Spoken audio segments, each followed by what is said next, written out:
आणि अशोक खरात प्रकरणात मोठी कारवाई करण्यात आली आहे। अशोक खरात आणि पत्नी कल्पना खरातची 3 बँक खाती ईडीकडून सील करण्यात आल्याची माहिती सूत्रांनी दिली आहे। संशयास्पद आर्थिक व्यवहारांची सखोल चौकशी सुरू आहे। बनावट अधिकारी दाखवून लोकांकडून पैसे उकळल्याचा आरोप केला जातोय। ईडी आणि आयकर विभागाची भीती दाखवून फसवणूक केल्याची शक्यता वर्तवली जाते। नाशिकसह पुणे, मुंबई, अहिल्यानगरमधल्या खात्यांची तपासणी होण्याची शक्यता आहे। कोट्यवधी रुपयांच्या व्यवहारांची पडताळणी सुरू आहे। खरातच्या मालमत्तांवरही टाच येण्याची शक्यता आहे।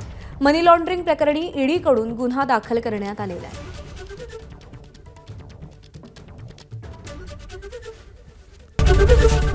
एबीपी माझा, उघडा डोळे बघा नीट।